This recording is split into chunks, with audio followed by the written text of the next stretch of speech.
Welcome back, brothers and sisters. I am Braden. This is Langley Outdoors Academy, the place where we not only talk about what's going on in the gun world, but also how we're going to fix it together.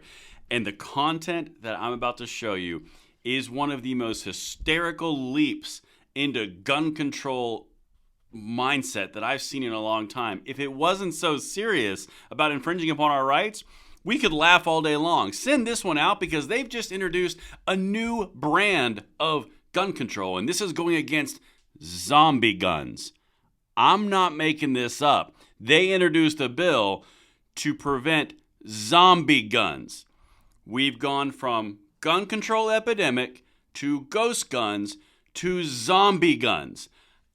Guys, if I didn't have the clip I'm about to show you, I would not believe this myself. Everything's going to be linked into the description box below, and jump on the comments train on this one and send this to anyone that you believe needs a smile from ear to ear. If it wasn't so serious, it brings a tear to your eye. This is absolutely insane.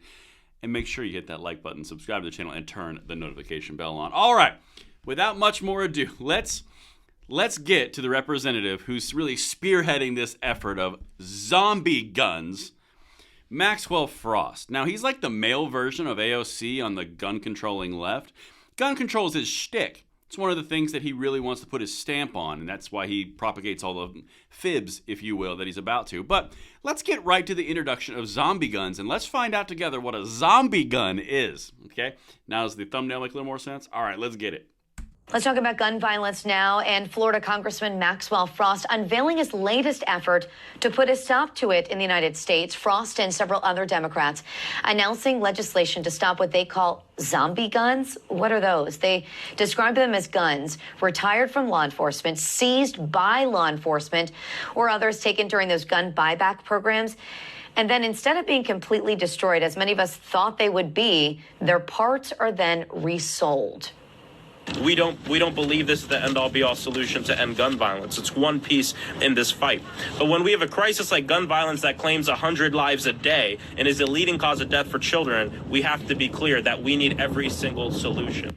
Yeah, Frost doubling down. This is a step in that direction. Congressman Frost has also made the fight against gun violence a key part of his work in D.C. It was a key part of his campaign. The new bill is co-sponsored by 22 other lawmakers, including Florida Democrats Darren Soto and Jared Moskowitz.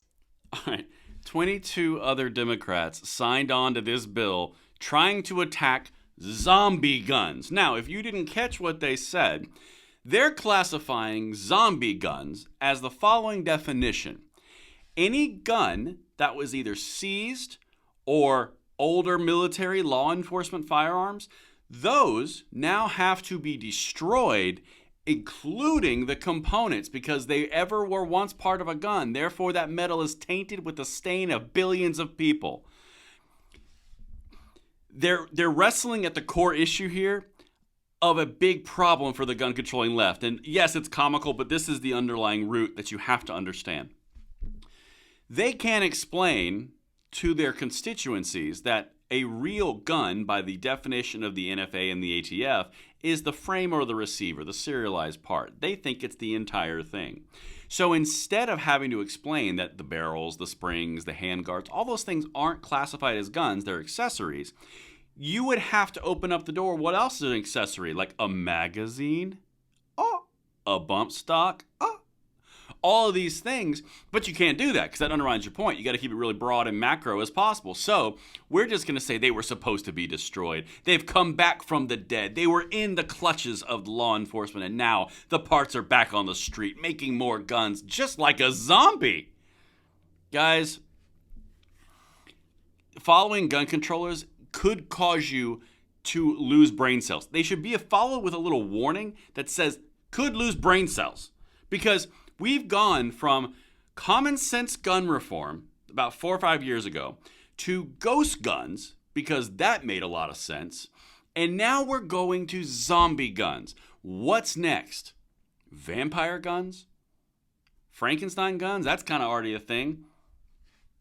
What? Alien guns? For the love of all that is holy. These people are reaching and stretching so far to get something to get in front of their camera so they can get some notoriety for something, that they're coming up with things like zombie guns. And again, it goes back to the same thing the New York Times is up in arms about, because they can't dare have anything interrupt the flow and consumption of guns into their incinerators. The parts are going to other guns and making other guns. This is unconscionable. It's all based around a premise of lack of awareness and lack of knowledge, lack of communication to the constituency, and then the idea that any piece of metal or polymer that ever touched a gun is now tainted forever.